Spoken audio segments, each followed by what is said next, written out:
Suñu presse à la présentation, Mam Anta Diamé. L'entrée de la livraison de la presse quotidienne porte notamment sur les premières mesures qui matérialisent la volonté de rupture du nouveau régime. De nouvelles orientations du président Bassirou Diomaye Diakhar Faye ont été rendues publiques à l'issue du Conseil des ministres tenu mercredi, lesquelles témoignent de la volonté des nouvelles autorités de mettre en œuvre leur vision pour le Sénégal. Diomaye lance la machine, note ainsi le journal quotidien. En revenant sur ces nouvelles orientations, qui font la une de la plupart des quotidiens de ce jeudi. Le Soleil détaille ces grandes décisions en évoquant en premier le point concernant la publication des rapports des 5 dernières années de la Cour des comptes, de l'Inspection générale d'État et de l'OFNAC, l'Office national de lutte contre la fraude et la corruption.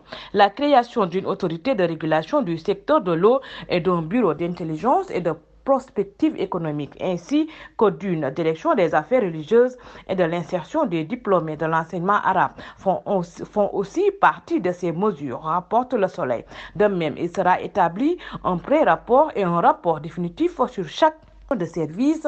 En attendant, avant fin avril 2024, il est demandé au gouvernement de faire le point sur toutes les passations de services effectuées dans les ministères. Écrit enquête. Selon le même quotidien, le président Diomaye Faye veut un audit rapide du contrat d'affermage entre l'État du Sénégal et Sen'Eau, l'entreprise en charge de l'exploitation de la distribution de l'eau potable en zone urbaine et périurbaine du Sénégal depuis janvier 2020. Diomaye instruit et décide à tout va, affiche le quotidien Les Échos, avant de revenir à son tour sur ces différentes annonces, dont celle portant sur l'élaboration d'un projet de loi sur la protection des lanceurs d'alerte avant le 15 mai prochain. Les Échos signalent que des appels à candidature sont prévus pour certaines hautes fonctions dans les secteurs publics et parapublics, un point parmi un ensemble de mesures qui conduisent l'info à tirer la machine s'emballe.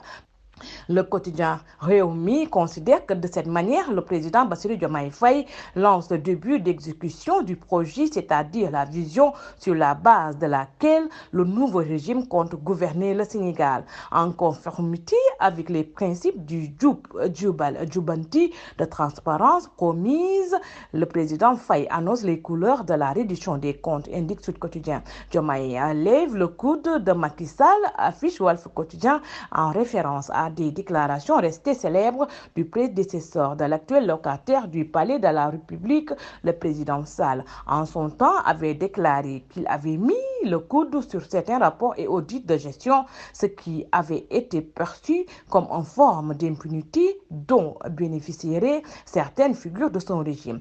Après plusieurs années d'attente sous le régime du président Macky Sall, le chef de l'État nouvellement élu, Bassirou Diomaye Diakhar Faye, a ordonné que les rapports des corps de contrôle, Cour des comptes, OFNAC, IGE des 5 dernières années soient publiés. L'encheracherie, l'observateur Alas retient que Diomaye expose les cafards de l'ancien régime.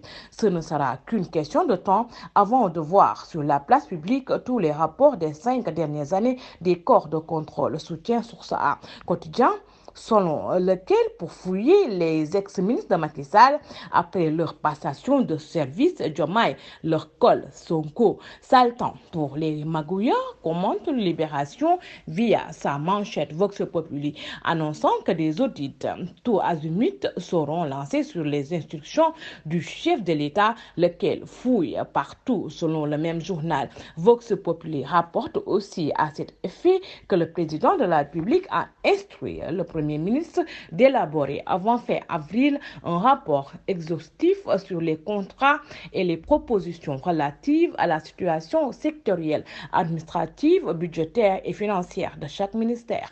Bonne lecture et bonne journée. Suñu presse vous a été offert par l'Agence sénégalaise de la reforestation et de la Grande Muraille Verte.